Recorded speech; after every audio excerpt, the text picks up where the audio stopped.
अस्सलाम वालेकुम students, welcome to Arfa's logic lounge. Hope all of you are doing well. जैसा कि आप सब जानते हैं कि हमने मल्टी वेरिएबल कैलकुलस के पास्ट पेपर्स की प्लेलिस्ट स्टार्ट की हुई है और हमने जो पास्ट पेपर कल के लेक्चर में डिस्कस किया था वो यही वाला था। थर्ड सेमेस्टर स्प्रिंग 2025 का पंजाब यूनिवर्सिटी का ये पास्ट पेपर था जो बीएस मैथ का आया था थर्ड सेमेस्टर में, जिसका कोर्स कोड है मैथ 201। हमने कल के लेक्चर में इसके शॉर्ट क्वेश्चंस को डिस्कस किया था जो कि मैंने पार्ट 1 के नाम से वीडियो बनाई है। और आज जो हम डिस्कस करने जा रहे हैं इसी पास्ट पेपर के लॉन्ग क्वेश्चंस को डिस्कस करने जा रहे हैं, जिसको हम कहेंगे हमारे पास ये पार्ट 2 है। अगर आपने शॉर्ट क्वेश्चंस को नहीं देखा तो आपको प्लेलिस्ट का लिंक यहाँ पे वीडियो की डिस्क्रिप्शन में मिल जाएगा, आप जाएं और शॉर्ट क्वेश्चंस को भी देखें। एंड देन हम अभी लॉन्ग क्वेश्चंस को स्टार्ट करने वाले हैं, आपको लॉन्ग क्वेश्चंस भी अच्छे से समझ आएंगे। आईटी के स्टूडेंट्स का अभी कोई भी मल्टी वेरिएबल कैलकुलस का पास्ट पेपर अवेलेबल नहीं है क्योंकि उनका ये कोर्स पहली दफ़ा इंट्रोड्यूस करवाया गया है। ये मैथ के स्टूडेंट्स का पास्ट पेपर है जो कि आईटी के स्टूडेंट्स वाले भी कर सकते हैं। This past paper consist of 3 long questions जिसको हम कहेंगे क्वेश्चन नंबर 2, क्वेश्चन नंबर 3 और question number 4। Each question has 10 marks. Her question के आपके पास 10 मार्क्स का क्वेश्चन है। हम क्वेश्चन नंबर 2 को सबसे पहले डिस्कस करने वाले हैं। क्वेश्चन नंबर 2 आपको स्टेटमेंट आपकी स्क्रीन पर नज़र आ रही होगी। आपको कह रहा है फाइंड करना है अपने पॉइंट ऑफ सरफेस। आपको सरफेस की इक्वेशन दी हुई है -x² -z² plus y equals to 2 nearest to the origin. यानी आपने एक पॉइंट फाइंड करना है। इस सरफेस का वो पॉइंट हो गया जो ओरिजिन से करीब होगा, नियरेस्ट करीब होगा। नियरेस्ट का मतलब है आपने उसको मिनिमाइज करना है, यानी मिनिमम डिस्टेंस फाइंड करना है। अगर किसी फंक्शन का मैक्सिमा या मिनिमा निकालना हो तो आपके पास दो मेथड होते हैं। एक आप लगाते हो derivative test, second derivative test, और दूसरा आप लिग्रांज मल्टीप्लायर मेथड यूज करते हो। लिग्रांज मल्टीप्लायर मेथड आप तब यूज करते हो जब आपको एक कंडीशन, एक कंस्ट्रेंट गिवन हो। तो यहाँ पे आपने पॉइंट फाइंड करना है और आपको दिया हुआ है इस सरफेस की, पर सरफेस की इक्वेशन आपके पास क्या है, एक कंस्ट्रेंट है।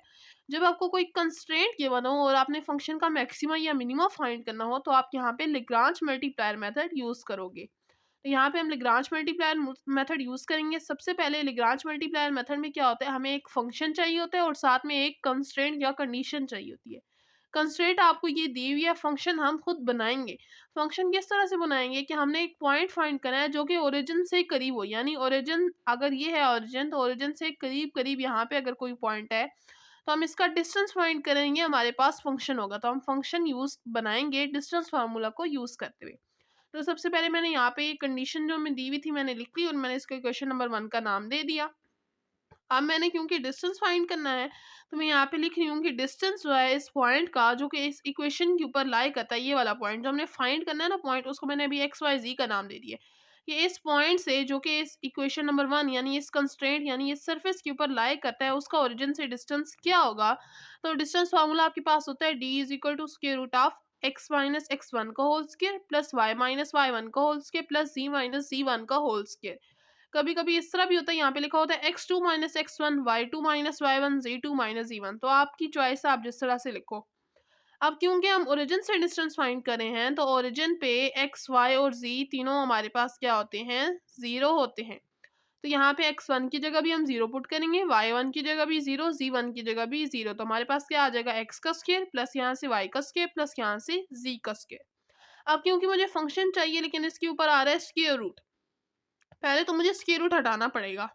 आपको पता है कि जब भी आपके पास स्क्वायर रूट आता है साथ में प्लस और माइनस दो साइन आ जाते हैं, लेकिन हमारे पास डिस्टेंस तो हमारे पास कभी भी नेगेटिव नहीं हो सकता। फासला तो हम तय करते हैं वो नेगेटिव नहीं हो सकता। तो हम कहेंगे कि हमने मिनिमम डिस्टेंस फाइंड करना है तो हम कहेंगे इट इज़ मिनिमम। ये मिनिमम होगा जब हम डी स्क्वायर इज मिनिमम, यानी हमने स्क्वायर रूट खत्म करना है तो हम दोनों तरफ स्क्वायर अप्लाई करेंगे तो यहाँ पे डी स्क्वायर बन जाएगा।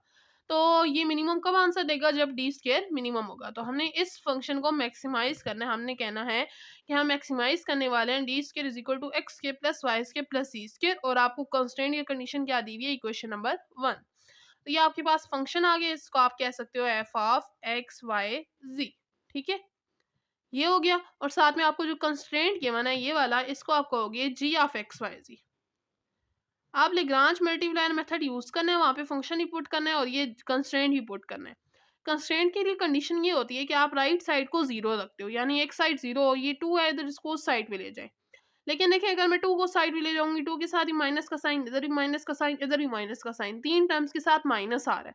तो मैं एक काम करती हूँ, एक्स स्क्वायर को इधर ले आती हूँ, ज़ी स्क्वायर को भी इधर लेती हूँ, वाई को भी इधर ले आती हूँ। तो ये दोनों पॉजिटिव साइन के साथ आ जाएँगे, ये नेगेटिव साइन के साथ आ जाएगा और एक साइड आपके पास 0 हो जाएगी। तो ये हमारे पास जी ऑफ एक्स वाई ज़ी होगा और डी स्क्वायर ये हमारे पास एफ ऑफ एक्स वाई ज़ी होगा। तो अब यहाँ पे मैं लैग्रांज मल्टीप्लायर मेथड यूज़ करने वाली हूँ।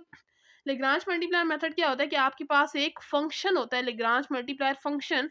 वो कैसे बनता है कि आपने जिस फंक्शन को मैक्सिमाइज या मिनिमाइज करना है आप वो लिखते हो, प्लस आप यहाँ पे लैग्रांज कांस्टेंट लिखते हो, उसके बाद जो आपकी कंस्ट्रेंट होती है आप वो लिखते हो, तो आपके पास लैग्रांज मल्टीप्लायर फंक्शन यानी कैपिटल एफ बन जाता है, जिसकी डिपेंडेंस कितनी वेरिएबल्स पर आ रही होती है, जितनी फंक्शन की डिपेंडेंस आ रही है, फंक्शन की डिपेंडेंस एक्स वाई जी पर आ रही है तो एक्स वाई जी आएगा, साथ लैग्रांज कांस्टेंट यानी इसकी फंक्शन की डिपेंडेंस 4 वेरिएबल्स पर आएगी।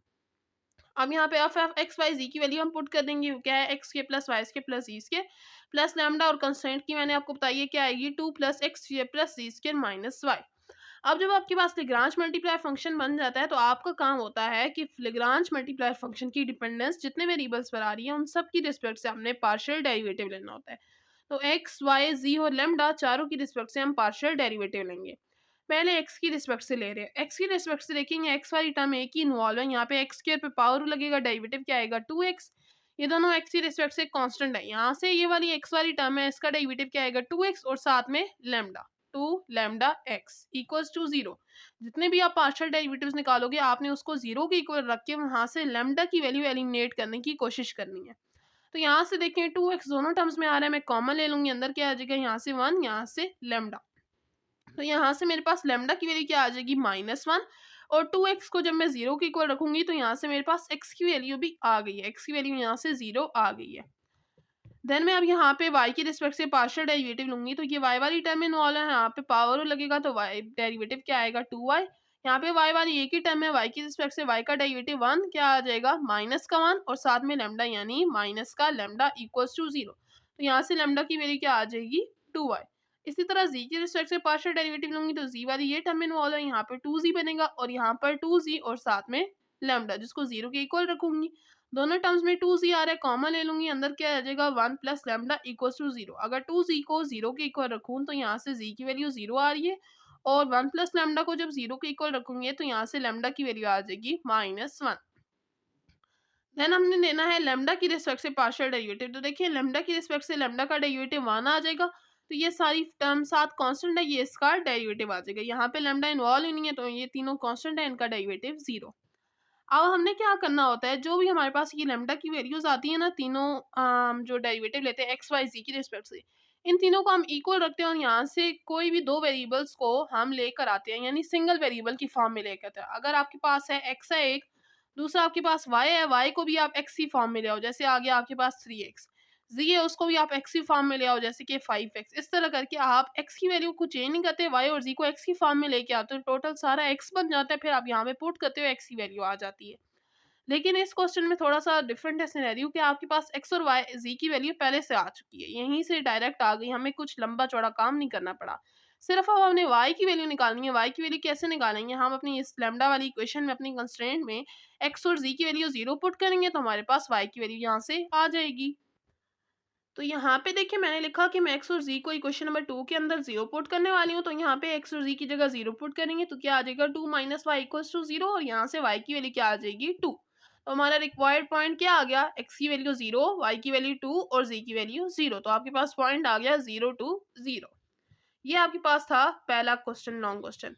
अब हम सेकंड लॉन्ग क्वेश्चन डिस्कस करने वाले हैं, क्वेश्चन नंबर 3। क्वेश्चन 3 आपको एक फंक्शन दिया हुआ है जिसकी डिपेंडेंस दो वेरिएबल्स पर आ रही है। फंक्शन आपको दिया हुआ है X square plus Y square over x plus Y. आपने शो कराना है कि F x minus F Y का whole square equals to 4 into 1 minus F x minus F Y. यानी सबसे पहले आपने क्या करना है, एक्स और वाई की रिस्पेक्ट से पार्शियल डेरिवेटिव्स लेने क्योंकि वो हमें यहाँ पे चाहिए। लेने के बाद आप क्या करोगे, f x minus F y करोगे और फिर उसका होल स्क्वायर ले लोगे, उसको इक्वेशन नंबर 1 का या इस तरह करके जो भी आप नाम दे रहे हो वो आप दे लोगे। देन आप राइट हैंड साइड सॉल्व करोगे, एफ एक्स और एफ वाई की वैल्यू यहाँ पे पुट करोगे, उसको 1 माइनस के साथ सॉल्व करोगे। देन जो आंसर आएगा उसको 4 से मल्टीप्लाई कर लोगे और उसको एक इक्वेशन का नाम दे लोगे। फिर इसकी इक्वेशन और उसकी इक्वेशन दोनों को कंपेयर करोगे, अगर दोनों इक्वल आती है तो हम कहेंगे कि हमारे पास ये रिलेशन प्रूव हो गया। तो स्टार्ट करते हैं अपना सॉल्यूशन। सबसे पहले मैंने यहाँ पे लिख लिया कि गिवन फंक्शन मुझे ये दिया हुआ है, अब मैं एक्स और वाई की रिस्पेक्ट से इसका पार्शियल डेरिवेटिव लूंगी। सबसे पहले मुझे लेना है एक्स की रिस्पेक्ट से पार्शियल डेरिवेटिव, तो मैं लिखूंगी एफ एक्स, या आप ये भी लिख सकते हो पार्शियल एफ है पार्शियल एक्स। तो पार्शियल एक्स लिखेंगे, एफ की जगह अपनी फंक्शन की वैल्यू पुट करेंगे। अब यहाँ पे देखें एक्स न्यूमरेटर में भी इन्वॉल्व है, डिनोमिनेटर में भी इन्वॉल्व है, इसका मतलब यहाँ पे क्वेश्चन टू लगेगा। क्वेश्चन टूल क्या कहता है, डिनोमिनेटर वाले टर्म का स्क्वायर, डिनोमिनेटर वाले term as it is, numerator वाले टर्म का डेरिवेटिव माइनस न्यूमरेटर वाले term as it is, denominator वाले टर्म का डेरिवेटिव। अब यहाँ पे x plus y as it is आएगा, यहाँ पे x की रिस्पेक्ट से डेरिवेटिव लेना है, तो एक्स स्क्वायर का डेरिवेटिव क्या आएगा 2x, और y क्या है x की रिस्पेक्ट से कांस्टेंट है तो उसका डेरिवेटिव 0, माइनस ये वाली टर्म एज इट इज, यहाँ पे x की रिस्पेक्ट से x का डेरिवेटिव 1, y कांस्टेंट है तो उसका डेरिवेटिव 0, डिनोमिनेटर वाली टर्म एज इट इज। यहाँ पे अब 2x को मल्टीप्लाई करा दूंगी, 2x x के साथ मल्टीप्लाई होगा तो 2x स्क्वायर बनेगा, दरमियान में प्लस है, फिर 2x y के साथ मल्टीप्लाई होगा तो 2xy। इस तरह यहाँ पे ये 1 से मल्टीप्लाई होकर ये वाली टर्म आएगी, तो ब्रैकेट ओपन करते हैं, ये माइनस का x स्क्वायर और माइनस का y स्क्वायर हो जाएगा। अब 2x स्क्वायर में से एक x स्क्वायर माइनस कर लेंगे तो रह जाएगा x स्क्वायर, साथ में 2xy माइनस y का square over x plus y का होल स्क्वायर। तो यहाँ से आपके पास x के रिस्पेक्ट से पार्शियल डेरिवेटिव आ गए। इसी तरह y की रिस्पेक्ट से लेंगे, जिसको हम पार्शियल एफ या पार्शियल y की कहते हैं, यहाँ पे अब y की रिस्पेक्ट से लेना है, यहाँ पर भी क्वेश्चन टू लगेगा जिस तरह से हमने पहले लिखा उसी तरह। यहाँ पे अब x कांस्टेंट होगा, y का डेरिवेटिव 2y आएगा। इसी तरह यहाँ पे x कांस्टेंट होगा तो उसका डेरिवेटिव 0 और y का 1 आ जाएगा।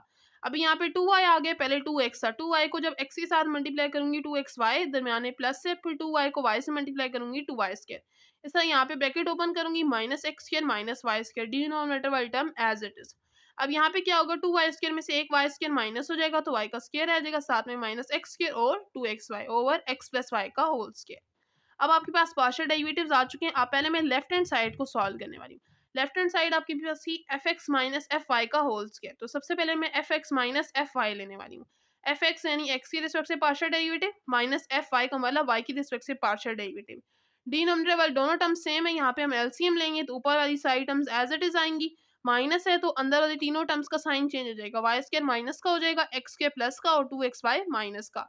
देन यहाँ पे क्या होगा, ये प्लस का 2xy और माइनस का 2xy कैंसिल हो जाएगा, ये एक्स स्क्वायर और ये एक्स स्क्वायर मिलकर 2x स्क्वायर बन जाएंगे, और माइनस वाई स्क्वायर और माइनस वाई स्क्वायर मिलकर बनेंगे माइनस 2y स्क्वायर। डिनोमिनेटर वाली टर्म एज इट इज, दोनों टर्म्स में 2 आ रहा है, 2 कॉमन ले लूंगी, अंदर रह जाएगा x square minus y square, denominator में रह जाएगा एक्स प्लस वाई का होल स्क्वायर। अब ये देखें, a square minus b square आपके पास बन रहा है, a square minus b square वो किसके इक्वल होता है, ए प्लस बी और ए माइनस बी। तो यहाँ पे एक दफ़ा मैं इसको x माइनस वाई यानी नेगेटिव साइन के साथ लिखूंगी, एक दफ़ा पॉजिटिव साइन के साथ, डिनोमिनेटर वाली टर्म एज इट इज। यहाँ पे क्या होगा, x प्लस वाई की एक पावर इससे इधर से कैंसिल हो जाएगी, तो क्या रह जाएगा 2 into x minus y over x plus y. अब मुझे इसका लेना है स्क्वायर, तो मैं दोनों तरफ अप्लाई कर दूंगी स्क्वायर, तो 2 का स्क्वायर 4 आ जाएगा, एक्स माइनस वाई का भी होल स्क्वायर और एक्स प्लस वाई का भी होल स्क्वायर। इसको मैंने नाम दे दिया इक्वेशन नंबर 2 का। अब मैं राइट हैंड साइड सॉल्व करूंगी, इसको इक्वेशन 3 का नाम दूंगी, देन 2 और 3 को कंपेयर करूंगी। तो अब यहाँ पे देखिए मैं राइट हैंड साइड को कंसीडर करने वाली हूँ। राइट हैंड साइड थी आपके पास 4 into 1 minus F x minus F y, 4 को बाद में मल्टीप्लाई करेंगे, पहले मैंने लिखा 1 minus F x minus F y, 1 minus यहाँ पे एफ एक्स की वैल्यू माइनस यहाँ पे एफ वाई की वैल्यू, एलसीएम ले लेंगे, तो यहाँ पे एक्स प्लस वाई का होल स्क्वायर इसके डिनोमिनेटर में नहीं है, तो यहाँ पे 1 के साथ मल्टीप्लाई हो जाएगा, ये दोनों terms as it is. Then bracket open करेंगे, यहाँ पे देखें ए प्लस बी का होल स्क्वायर, तो वो क्या होता है ए का स्क्वायर प्लस बी का स्क्वायर प्लस 2ab। यहाँ पे ब्रैकेट ओपन करेंगे तो सारे साइंस अपोजिट हो जाएंगे, प्लस वाले माइनस के हो जाएंगे और माइनस वाले प्लस के साइन के साथ आ जाएंगे, इसी तरह यहाँ पर भी। अब देखिए कैंसिल क्या क्या हो रहा है, ये देखें प्लस का 2xy माइनस का 2xy कैंसिल, ये प्लस का वाई स्क्वायर माइनस का वाई स्क्वायर कैंसिल, ये प्लस का एक्स स्क्वायर माइनस का एक्स स्क्वायर कैंसिल, क्या रहेगा x square plus Y square minus 2xy और डिनोमिनेटर में एक्स प्लस वाई का होल स्क्वायर। ऊपर देखेंगे आपके पास है ए का स्क्वायर प्लस बी का स्क्वायर माइनस 2ab, तो ये क्लोज हो जाएगा a माइनस बी का होल स्क्वायर और डिनोमिनेटर में a प्लस बी का होल स्क्वायर। अब मुझे इसको 4 से मल्टीप्लाई करना है, तो मैं यहाँ पे लिखूंगी कि अब मैं इसको 4 से मल्टीप्लाई करने वाली हूँ, तो 4 से मल्टीप्लाई करूंगी, यहाँ पे आ जाएगा 4। इसको मैंने नाम दे दिया क्वेश्चन नंबर 3 का। अभी क्वेश्चन 2 और 3 को अगर देखें तो हमारे पास दोनों जो हैं वो इक्वल आई हैं, तो उनकी जो ये लेफ्ट हैंड साइड्स होंगी वो भी आपस में क्या आएंगी, इक्वल आएंगी। तो ये आपके पास क्वेश्चन हो गया प्रूफ। नेक्स्ट आपके पास है क्वेश्चन नंबर 4, जो कि हमारे पास लास्ट लॉन्ग क्वेश्चन है इस पास पेपर का। यहाँ पे आपको ट्रिपल इंटीग्रल नजर आ रहा होगा, वो कह रहा है आपने इसको स्फेरिकल कोऑर्डिनेट्स का इस्तेमाल करते हुए इवेल्युएट करना है। और साथ में आपको यहाँ पे कुछ कंडीशंस दी हुई हैं, वो हम बाद में यूज़ करते हैं। सबसे पहले हम देख लेते हैं स्फेरिकल कोऑर्डिनेट्स होते क्या हैं। वैसे तो ये वाले जो क्वेश्चन है ये डायग्राम्स के थ्रू समझे जाते हैं, लेकिन डायग्राम्स के थ्रू बच्चे कंफ्यूज हो जाते हैं, तो मैं डायरेक्ट आपको इन इक्वेशन से आपकी लिमिट्स निकालना सिखाऊंगी। सबसे पहले आप देख लेते हैं स्फेरिकल कोऑर्डिनेट्स होते क्या हैं। आपके पास तीन होते हैं, रो, थीटा और फाई। आप एक्स की जगह पुट करते हो rho sine phi cos theta, y की जगह पुट करते हो rho sine phi sine theta, और जी की जगह पुट करते हो रो कॉस फाई। ठीक हो गया। उसके बाद अगर आप इन तीनों टर्म्स का स्क्वायर लेके इनको ऐड कराओ तो लेफ्ट हैंड साइड आपस में ऐड होंगी स्क्वायर लेने के बाद, तो X square plus Y square plus ई स्क्वायर, और राइट हैंड साइड्स का स्क्वायर लेके वो आपस में ऐड हो जाएंगी। यहाँ पे स्क्वायर हम ओपन करते हैं तो बनेगा rho square sine square phi cos square theta, इसी तरह यहाँ पर rho square sine square phi sine square theta, और यहाँ पे बनेगा rho square cos square theta. Next step में क्या करेंगे, ये देखिए दो टर्म्स पहली दोनों में रो स्क्वायर साइन स्क्वायर थीटा आ रहा है, कॉमन ले लेंगे। अंदर क्या आ जाएगा, यहाँ से कॉस स्क्वायर थीटा प्लस यहाँ से साइन स्क्वायर थीटा, और third term as it is आ जाएगी। अब cos square theta plus sine square theta आपके पास 1 के इक्वल होता है, तो हम लिख देंगे rho square sine square phi plus यहाँ से rho square cos square phi. अब देखिए दोनों टर्म्स में रो स्क्वायर कॉमन आ रहा है, कॉमन ले लेंगे। अंदर क्या आ जाएगा sine square phi plus cos square phi, तो sine square phi plus cos square phi ये भी 1 के इक्वल, तो हमारे पास क्या आ जाएगा x square plus Y square plus ई स्क्वायर इक्वल टू रो का स्क्वायर। यानी आप X square plus Y square plus ई स्क्वायर आपको जहां पर भी नजर आएगा आप उसकी जगह रो स्क्वायर पुट करोगे। उसके बाद क्योंकि हम स्फेरिकल कोऑर्डिनेट्स में जा रहे हैं, एक्स वाई जी से हम जा रहे हैं रो थीटा फाई के अंदर, तो हमारे पास जो डी वी है यानी कि d x d y d z उसकी जगह आप पुट करते हो, ये आपने याद रखना है। Rho square sine phi differential of rho differential of phi differential of theta. अब हमारे पास ये सारी सेटिंग हो चुकी है स्फेरिकल कोऑर्डिनेट्स की। अब हम अपनी यहाँ से लिमिट्स निकालते हैं। अगर आप चाहो तो आप इस तरह से कर सकते हो, अगर आप पेपर में अटेम्प्ट करना है तो आप पहले एक्स वाई जी की वैल्यू लिखो, उसके बाद सीधा आप यहाँ पे आ जाओ कि एक्स के प्लस वाई के प्लस ई के रो स्क्वायर की इक्वल होगा, उसके बाद आप डी की वी की वैल्यू बता दो। अगर आप चाहते हो कि आपकी अटेम्पटेशन अच्छी लगे, आपका अट्रैक्टिव लुक को, तो ये जो आपने ऐड करा के स्क्वायर लिंक ऐड कराया ना जिससे आपके पास ये रिलेशन आया, आप इसको भी कर दो तो आपके लिए ज़्यादा अच्छा होगा।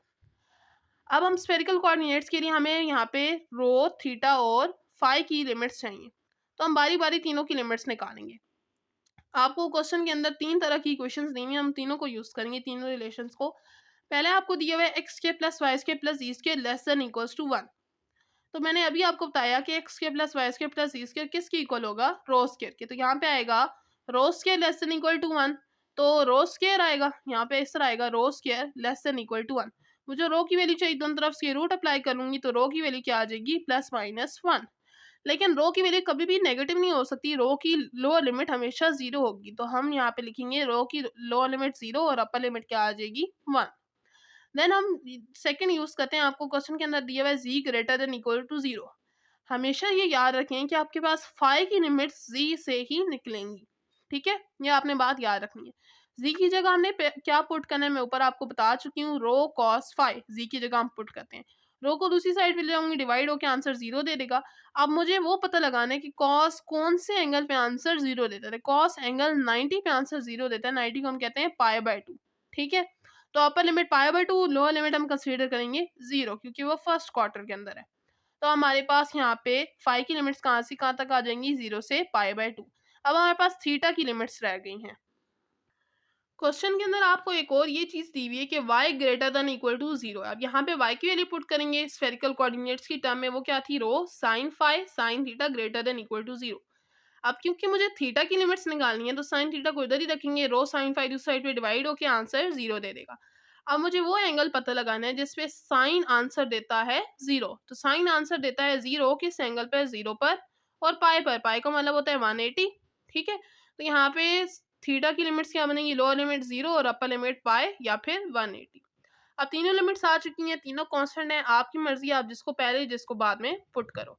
तो आपके पास क्वेश्चन के अंदर इंटेग्रल दिया हुआ था, ट्रिपल इंटेग्रल, वहां पे लिखा हुआ था जी का स्क्वायर और आगे डी एक्स डी वाई और डी जी का स्क्वायर है, इसका मतलब रो कॉस फाई का स्क्वायर। उसके बाद d x d y d g की जगह मैं आपको बता चुकी हूँ आप क्या लिखोगे।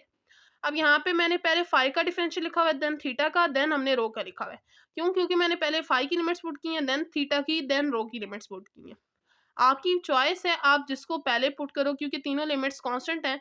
वैसे मैंने अपने चैनल पे जितने भी स्फेरिकल कोऑर्डिनेट्स से रिलेटेड क्वेश्चंस कराए हैं उसमें मैंने पहले रो को पुट किया है, देन फाई को, देन थीटा को। अभी मैंने थोड़े से चेंज के दिए ताकि आपको समझ आया कि हम दूसरी तरह से भी कर सकते हैं। तो मैंने पहले फाई की लिमिट्स पुट की, देन थीटा की, देन रो की।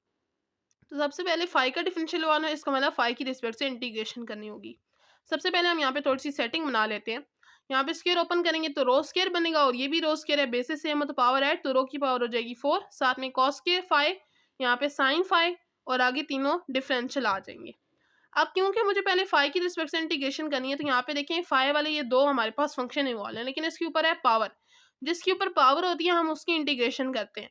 तो यहाँ पे देखें, अगर इसका डेरिवेटिव कॉस फाई का डेरिवेटिव प्रेजेंट हो तो हम इस पे पावर लगा सकते हैं। तो कॉस का डेरिवेटिव क्या होता है, माइनस साइन, तो यहाँ पे माइनस नहीं प्रेजेंट, तो हम खुद से माइनस को अंदर और बाहर मल्टीप्लाई करा देंगे। अब क्या होगा, डेरिवेटिव प्रेजेंट हो गया, हम इसमें पावर लगा लेंगे। कॉस की पावर 2 थी, अब पावर में एक ऐड करेंगे और वही पावर डिनोमिनेटर में, तो इसकी पावर हो जाएगी 3, साथ में 3 डिनोमिनेटर में।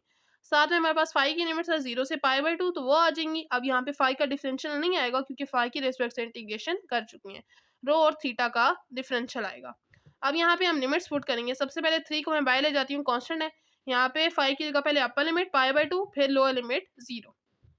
कॉस हमें पाई/2 यानी 90 डिग्री पे आंसर देता है 0, और कॉस 0 पे आंसर देता है 1। 1 का क्यूब 1 ही होगा। अब यहाँ पे देखिए, ये माइनस का 1 आ गया और वैसे भी 1 कांस्टेंट है, उसको इंटीग्रल से बाहर लेके जाना है। माइनस माइनस हो जाएगा प्लस, तो प्लस का 1/3। अंदर क्या रहेगा आपके पास, ये डबल इंटीग्रल, साथ में रो की पावर 4, डिफरेंशियल ऑफ थीटा और डिफरेंशियल ऑफ रो। अब आपने करनी है थीटा की रिस्पेक्ट से इंटीग्रेशन। तो हमारे पास यहाँ पे थीटा वाला फंक्शन इन्वॉल्व नहीं है, यानी आप कंसीडर करो यहाँ पे क्या है 1। तो 1 की इंटीग्रेशन थीटा की रिस्पेक्ट से क्या आएगी, थीटा, और साथ में थीटा की लिमिट 0 से लेकर पाई तक, और आगे डिफरेंशियल ऑफ रो। अब इंटीग्रेशन करनी है, अब लिमिट्स पुट करेंगे। थीटा की जगह upper limit minus lower limit. अब पाई माइनस 0 पाई ही होगा, और पाई कांस्टेंट है तो हम उसको इंटीग्रल से बाहर ले जाएंगे, तो क्या बनेगा, पाई/3, साथ में लिमिट 0 से 1, रो की पावर 4 और डिफरेंशियल ऑफ रो। अब मैं क्या करूंगी, रो की रिस्पेक्ट से इंटीग्रेशन करनी है। रो का डेरिवेटिव रो की रिस्पेक्ट से 1 प्रेजेंट है, तो हम इस पे लगा लेंगे पावर रूल। पावर रूल क्या कहता है, पावर में एक ऐड हो रही पावर डिनोमिनेटर में, तो इसकी पावर 4 है, 4 में 1 ऐड करेंगे 5, और डिनोमिनेटर में भी 5 आ जाएगा। साथ रो की लिमिट्स आ जाएंगी 0 से 1। अब 1/5 कांस्टेंट है, उसमें तो लिमिट अप्लाई नहीं होनी, तो वो 3 के साथ मल्टीप्लाई होगा, तो पाई/15 हो जाएगा। यहाँ पे रो पे लिमिट पुट करेंगे, upper limit minus lower limit, तो 1 माइनस 0 1 ही आएगा, तो हमारे पास आंसर आ जाएगा पाई/15। यहाँ पे आपको स्टूडेंट्स पास पेपर हो गया खत्म स्प्रिंग 2025 का, और उम्मीद है आपको तमाम क्वेश्चन अच्छे से समझ आए होंगे। बाकी मैं आपको प्लेलिस्ट का लिंक यहाँ पे डिस्क्रिप्शन में प्रोवाइड कर दूंगी ताकि आप बाकी पास पेपर्स भी देख लो। अभी तक यहाँ पे 2 पास पेपर्स अपलोड हो चुके हैं, तो आप इंशाल्लाह इनको अच्छे से समझो ताकि आपका पेपर अच्छे तरीके से अटेंड हो जाए। कोई क्वेश्चन हो तो कमेंट बॉक्स में पूछें, वीडियो को लाजमी लाइक करें, चैनल पे नहीं हो तो सब्सक्राइब करें। मिलते हैं नेक्स्ट लेक्चर में, तब तक के लिए अल्लाह हाफिज़।